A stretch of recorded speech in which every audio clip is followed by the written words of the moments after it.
Lochiel, heading down, not just to the Salt Lake, but to the Lochiel version of Nessie, who's actually called Big Eel. Yeah, I just said smile to Patricia, and that's not what she replied. What was it you said? Nice. It's just a bit of a hill.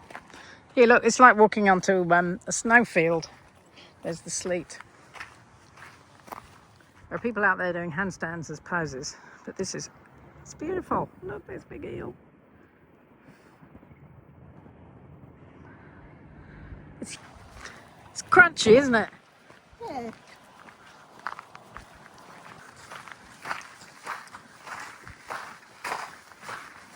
This is just like snow. Patricia's now blinded because she didn't bring her sunnies. It's a little glary, I'll give it that. Yeah. That's spectacular.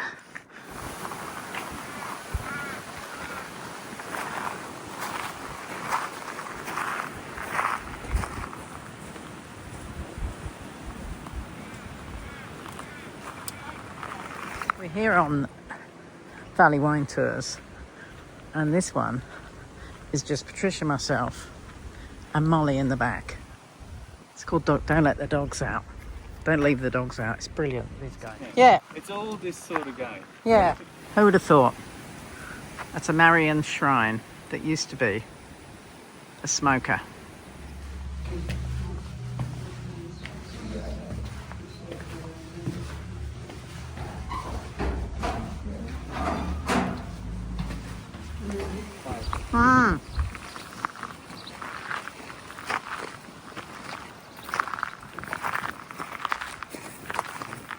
We're at Farrell Flat.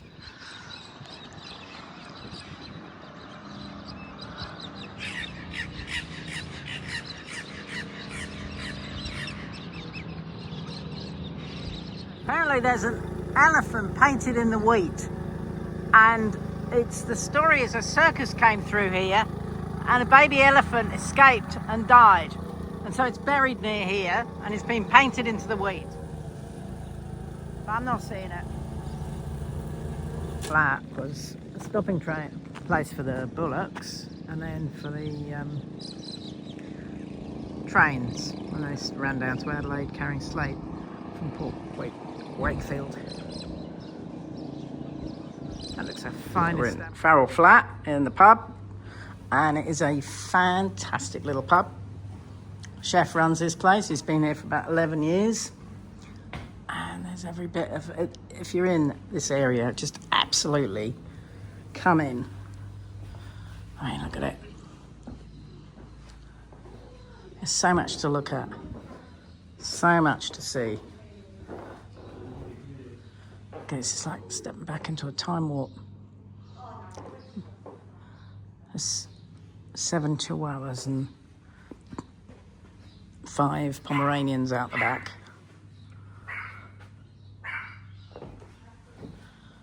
A carved croc.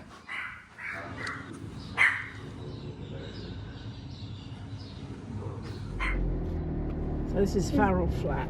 Is it out the back of the I pub? don't know, it's out the back of the... Farrell Flat is a pub, the Farrell Flat pub that we've just seen footage of. And out the back is a caravan park with amenities block, showers, laundry, and it's all free if you stay there. This is a fabulous little town. But we just came across it by chance. I must have not been doing our homework well enough.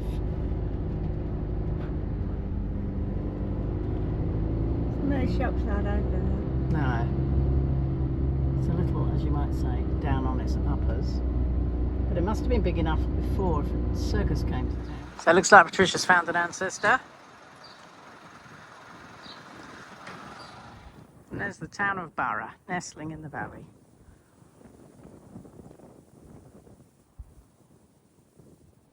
So we've got the Burra Heritage Key, and we're going on the little Burra Heritage Trail.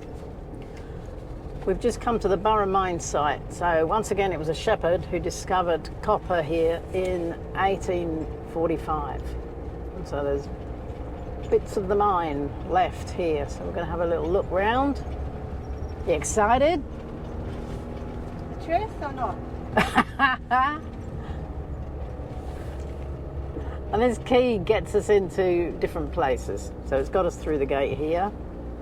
And then we'll have a look here. This is the Orr dressing tower. To, what was it? The explosions house shed. It's the powder magazine. That's it. That's a more technical way of putting it. Yeah. 1847.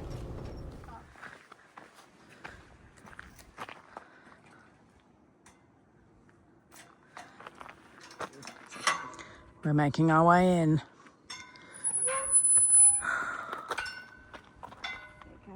All right. Oh. There we are. That shows you how they did it. And clearly they've kept the powder way away from where the people were living. The sign says here, Australia's oldest mine building. So Moffat's engine house is the only reconstructed Cornish engine house in the world. There it is. Those are Cornish beams up there, apparently. Or somewhere there's Cornish beams. Cornish beams. So this is Moffat's flue, which I think attaches to the 182-metre shaft. You can go in, but I'm not sure about that. Can't go in there. I'm sure I'm not. I'll just do a little entry. Okay. What did I say about Moffat? He was an engineer. He was an engineer from Cornwall, the UK. Came and built his engine and his house. This is shades of the outback with Patricia having to open the gate. She's a very good gate opener. She's been doing it for 20 odd years with me.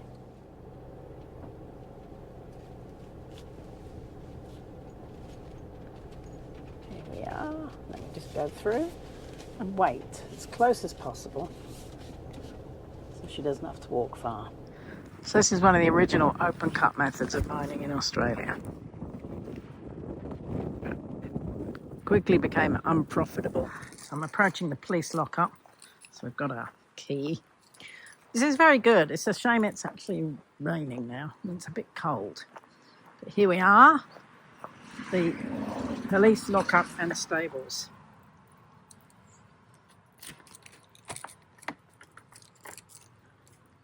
And behind the yellow door. Oh my. I guess that's the powder room. Okay, Redruth Jail. As in the setting for Breaker Moran. I don't know if anyone's seen that. This was it. Interestingly, this was used as a jail, built in 1856. The jail closed in 1894, and then a family lived there until 1897, and then the obvious thing to do was to repurpose it as a girls' school, reformatory school. Why wouldn't you? And so, once again, what is behind the yellow door?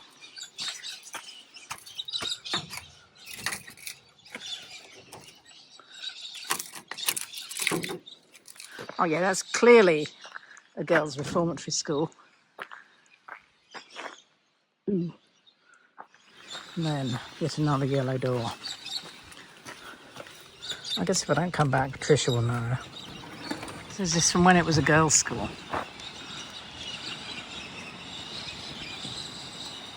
So we're in Kapunda, and this is Map the Miner. Look at him, 7 metres tall. He is. Kapunda is the oldest mining town in Australia, apparently. Statue depicts Cornish miner of the 19th century in his working clothes of heavy drill. So we're in Kapunda and we found another silo. So this again commemorating the Cornish miners.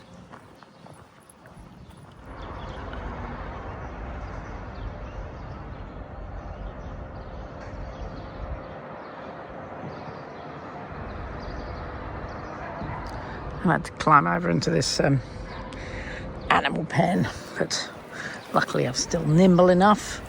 And I hope to receive some later. It's pretty bad over here, but I've got to clean my rock. So this gorgeous sculpture is a tribute to Monica McInerney, a renowned author. So in the early 80s, I worked with Leah McInerney. We did the oncology course together, I think, but we worked at the Marsden. And we got on really well. And I always remember her talking about coming from Clare and living here in the house that she lived in, which is there. Leah herself is now an author and has written little things together with Aboriginal elder. This is a little town in what they call the Rodea country called Maribel. And this is Curio. I'll tell you, the Brumby that became a legend. A 3-year-old Brumby mare mustered here, 1945. A unique bucking action, unseated most riders within 8 years. And she remained unridden for 8 years. Go Curio.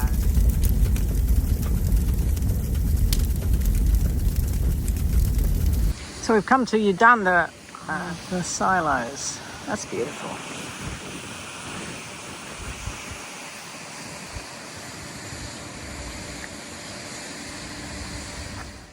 So this is what's known as the Lavender Federation Trail. And it goes, I think it's a couple of 100k, all the way to Murray Bridge. But it comes through this garden here in Udunda. I'm looking for a sculpture of Colin Thiel. So here he is, Colin Thiel, author. So we're at the Waikerie silo, and this piece is by Jimmy DeVate, and that's a Murray Yabby. Clifftop walk was constructed by the Rotary Club. It looks like it's... we noticed as we were driving down, the Murray seemed to have cliffs on either side.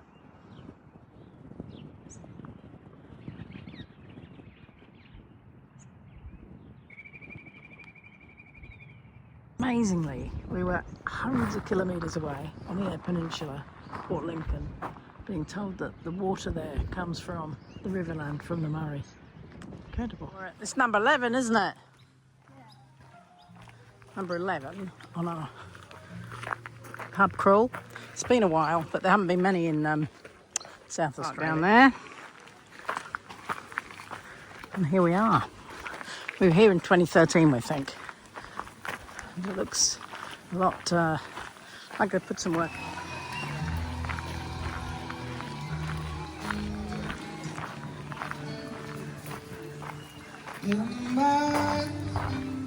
Okay, we're here at the Overland Hotel for drag bingo. Who'd have thought? Here, it's not quite in the middle of nowhere, but it's close.